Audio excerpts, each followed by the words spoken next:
the lake wept. Not because Narcissus was dead. No. The lake wept because every time Narcissus knelt by its banks, the lake could see its own beauty reflected in his eyes. Isn't that wild? We always think the story is about the boy obsessed with himself, but even the lake was just looking for a reflection.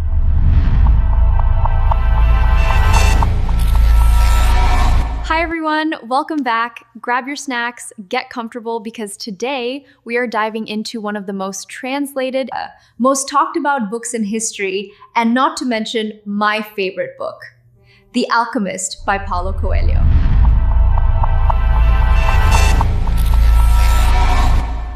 Part 1. The Boy and the King. Our story starts with Santiago. He's a shepherd in Andalusia, Spain. He's living the life. Kinda. He reads books, drinks wine, travels with his sheep, but he's restless.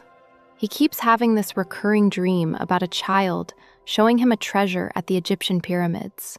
He goes to a gypsy woman to interpret it, and she's like, "Go to the pyramids. I want 10% of the gold." Santiago's like, "Okay, weirdo," and leaves. But then he meets an old man. This isn't just any old man. This guy is Melchizedek, the king of Salem, and he wears a golden breastplate covered in precious stones underneath his cape. Casual. He tells Santiago something that shook me. He says, "Everyone believes the world's greatest lie. And the lie is this, that at a certain point in our lives, we lose control of what's happening to us, and our lives become controlled by fate." Have you ever felt that? Like you're just stuck on a track you didn't pick? The king tells him that when you are young, you know your personal legend, your reason for being.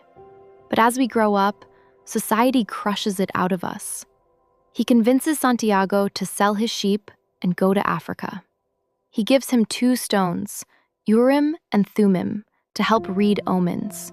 Because, and write this down, when you want something, all the universe conspires in helping you to achieve it.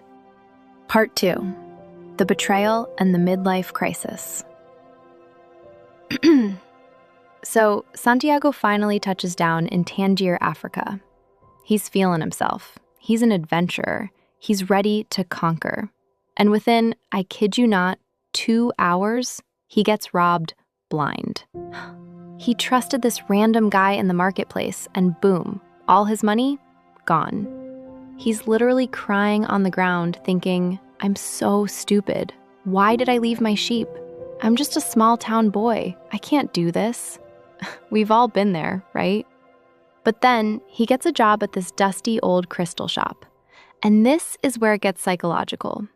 The shop owner, the crystal merchant, is basically the anti-Santiago. He's dreamed of going to Mecca his entire life, but he won't go. Why? Because he's scared that if he actually achieves his dream, he'll have nothing left to live for. Like, is that not the most toxic thing you've ever heard? He prefers the idea of the dream over the reality. Santiago stays there for a whole year, basically acts as a consultant, makes the guy rich by serving tea in crystal glasses, total genius move, and learns Maktub. It means it is written. But get this, just when he has enough money to go back to Spain and buy his sheep, he's like, "No, we're going to the pyramids. We're manifesting this treasure." Part 3. The Library and the Sand. So he joins this massive caravan to cross the Sahara. He meets this Englishman who is, he's obsessed with alchemy. This guy is lugging giant suitcases full of heavy books through the desert. He's looking for the alchemist, this 200-year-old legend who can turn lead into gold. But while the Englishman is buried in his books, Santiago is just staring at the sand. He realizes the desert is alive. It has a soul. Can you imagine just sitting on a camel for months, looking at dunes? I would simply pass out from boredom. But Santiago starts to see that the soul of the world connects everything. The wind, the stars, even us. It's all written by the same hand. Part 4. The It Girl of the Oasis. They finally get to the Al Fayoum Oasis. It's huge, 50,000 palm trees. And then he sees her, Fatima. She drops her water jug, they lock eyes, and it's over. Instant soulmates. I know, so cheesy, right? He realizes the language of the world is actually just love. But drama, there's a tribal war happening. Santiago has this crazy psychic vision of two hawks fighting, and he realizes the oasis is about to be attacked. He tells the chieftains, and they're like, okay, but if you're wrong, we're killing you tomorrow. No pressure, right? But he was right. They win. And then, out of nowhere, this terrifying man in black on a white horse rides up, falcon on his shoulder, and puts a sword right to Santiago's forehead. It's him, the alchemist. He was just testing Santiago's vibes, literally checking if he had the courage. Part 5. Wait, I can do what? The alchemist tells him, I'll take you to the pyramids.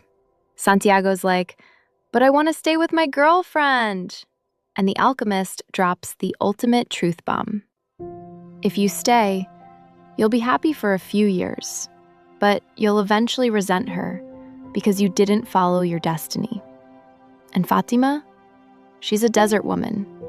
She knows that if it's true love, you'll come back. So they leave.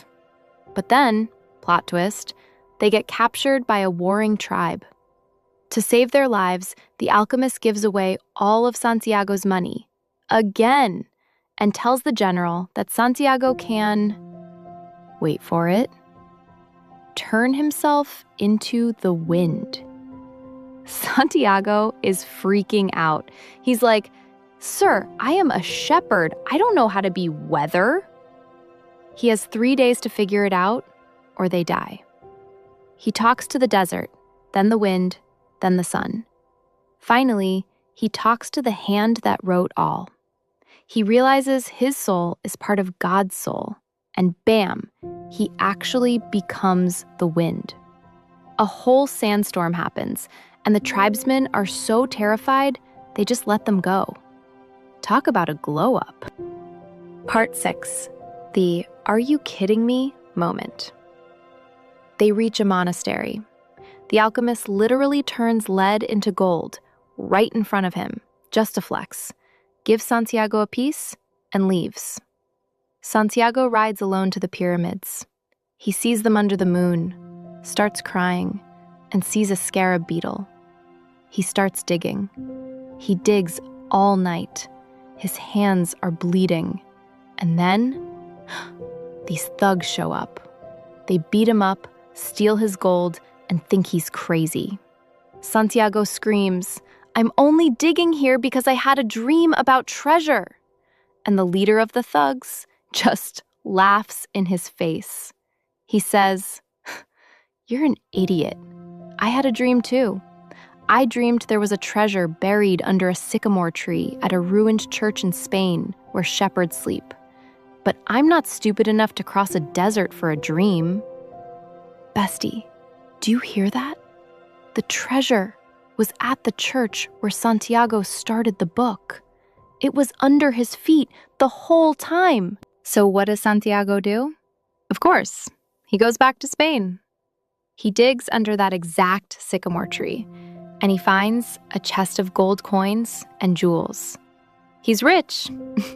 He pays the gypsy woman her 10%, and then he feels a breeze.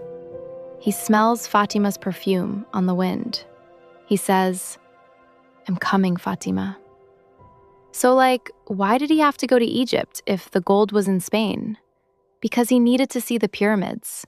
He needed to meet Fatima. He needed to become the wind. The gold was just the thank you note from the universe. The journey was the actual point. It was the treasure all along. Maktub, baby. It is written. What do you guys think? Are you ignoring a dream because you're scared? Are we all just low-key the crystal merchant? Like, are you gatekeeping your own happiness because you're scared that if you actually reach the goal, there's nothing left? That is literally so real and sad. Let me know in the comments. Are you chasing your Maktub, or are you just vibing in the crystal shop? Because honestly, same. And obviously, if you want more of these deep dives into stories that'll literally break your brain, you know what to do. Hit that like button, subscribe, and I'll see you in the next one. Love you. Bye.